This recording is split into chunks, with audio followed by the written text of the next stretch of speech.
Saudara, tangis pilu ditinggal sang kekasih untuk selama-lamanya menggema di persemayaman dan pemakaman Petri Sihombing.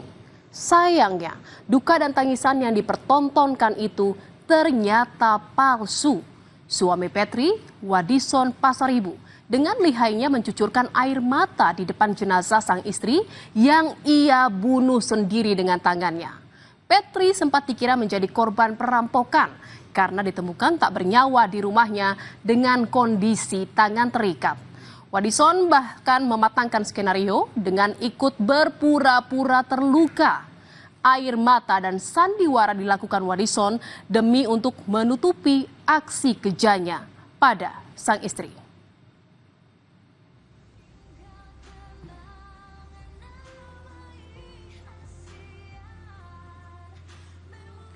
Siapa yang tak pilu melihat sang istri tercinta tergeletak tak bernyawa? Kepedihan itu juga dipertontonkan Wadison di depan jenazah sang istri dan juga keluarga besar yang datang melayat. Dengan memegang pakaian sang istri, Wadison menangis histeris mengutarakan perasaannya yang hancur kehilangan sang istri.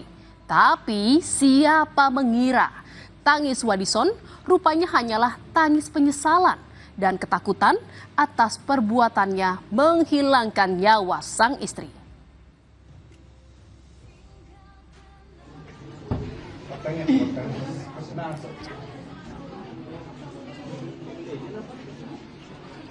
Seolah tak mampu menanggung rasa sakit kehilangan sosok istri, Wadison beberapa kali tak sadarkan diri saat persemayaman sang istri di rumah duka. Di hadapan keluarga besar, Wadison meratapi jenazah istrinya hingga pingsan. Keluarga pun sempat simpatik dan berupaya menghibur kepiluan Wadison.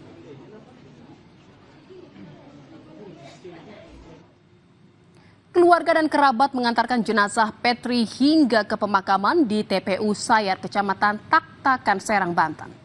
Tak hanya menangis di depan jenazah sang istri, sandiwara Wadison juga berlanjut hingga di pemakaman.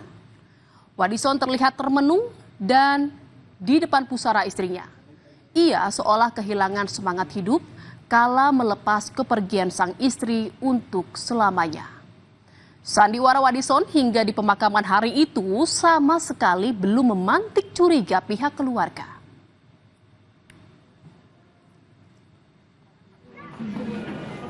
Sebelumnya, saudara, warga di perumahan Puri Anggrek, Serang, Banten sempat digegerkan dengan penemuan pasangan suami istri yang tewas dalam kondisi terikat di dalam rumahnya. Keduanya diduga menjadi korban perampokan. Karena selain istri yang ditemukan tewas, sang suami juga ditemukan dalam kondisi tak sadarkan diri di dalam karung. Warga yang pertama kali menemukan korban bilang, peristiwa itu diketahui usai anak korban keluar rumah berteriak minta tolong. Warga yang mendengar lantas mendatangi rumah korban dan mendapati kedua korban dalam kondisi tak wajar. Saya dengar suara azan subuh Pak ya, yang ibadah pagi-pagi itu. Saya mendengar kayak ada gembok sama pagar dibuka gitu, diketok-ketok. Saya bangun, saya keluar. Saya lihat di pagar saya nggak ada, penasaran. Saya keluar pagar, anaknya udah minta tolong, anaknya masih kecil, sekitar umur 7 sama sekitar segitulah anaknya. Minta tolong, nangis-nangis. Saya udah firasat buruk, malam-malam anak minta tolong sambil nangis, langsung saya teriak. Saya teriak minta tolong. Saudara, sehari setelah kejadian, polisi langsung menggelar olah TKP yang dihadiri pihak keluarga suami korban serta kuasa hukum. Saat pertama kali tiba di lokasi, polisi mendapati kondisi pintu belakang rumah korban rusak.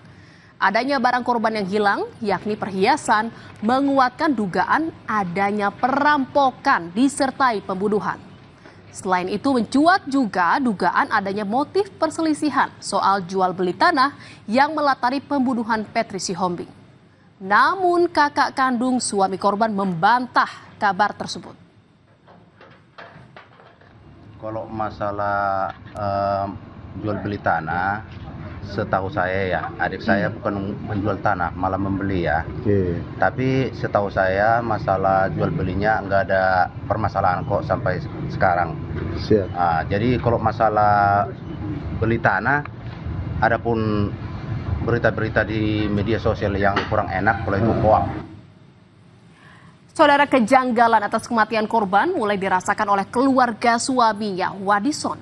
Sepupu Wadison yang juga seorang pengacara melihat gelagat mencurigakan dari cara Wadison menjawab pertanyaan penyataan penyidik.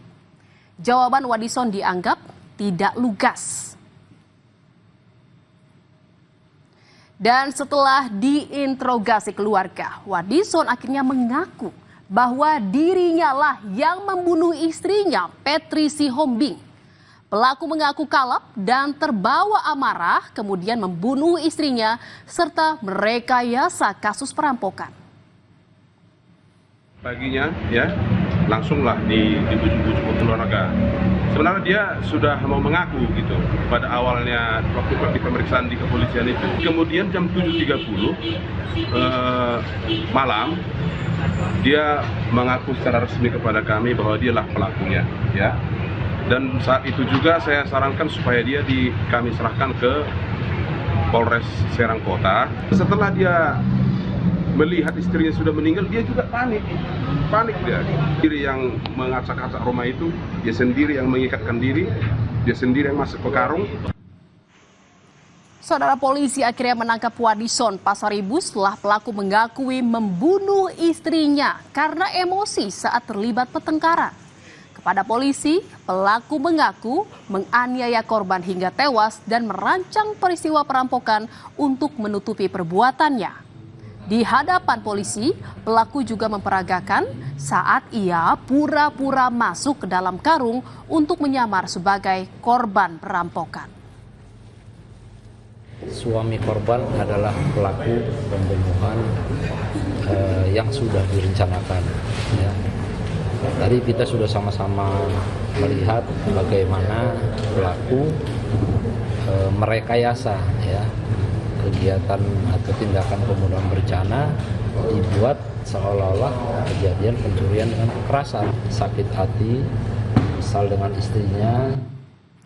Saudara, Wadison juga mengaku motifnya membunuh istri karena ada niat menikahi perempuan lain. Keputusan membunuh korban juga didorong keinginan agar setelah menikahi perempuan lain, pelaku tetap bisa mengasuh kedua anaknya.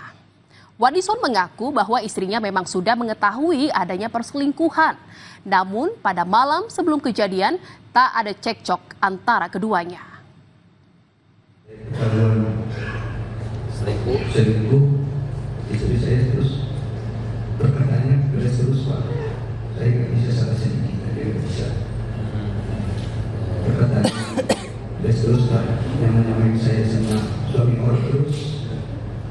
Ya, jadi pelaku ini sakit hati dengan istrinya. Ada orang lain yang membantu saudara dalam hal tindakan menghabisi nyawa korban. Ada pihak lain? Tidak ada Pak. Tidak ada ya? Tidak ada Pak. Jadi memang sendiri ya? Iya. Saudara, akibat tak pikir panjang, kedua buah hati Wadison Pasaribu dan Petri Sihombing yang masing-masing berusia 10 dan 7 tahun harus ikut menanggung getahnya. Selain bakal menyisakan kesedihan mendalam, ditinggal sang ibu di usia yang masih kecil, juga akan menyisakan trauma bagi keduanya. Sudah tak lagi punya ibu, kedua anak itu pun harus kehilangan kasih sayang sang ayah yang kini harus mempertanggungjawabkan perbuatannya di jeruji besi. Saudara, akibat pikiran sempit, semua menanggung kerugian. Tak ada yang untung dari perencanaan kejahatan yang tragis. Yang salah tentu mesti bertanggung jawab atas perbuatannya. Tapi disayangkan anak-anak yang tak bersalah kini harus hidup sebatang kara. Saudara, berita utama masih akan kembali seusai jeda dengan informasi mengenai tiba-tiba merasakan kontraksi saat sedang di stasiun KRL Bogor. Seorang penumpang terpaksa melahirkan di toilet stasiun. Tetaplah di berita utama.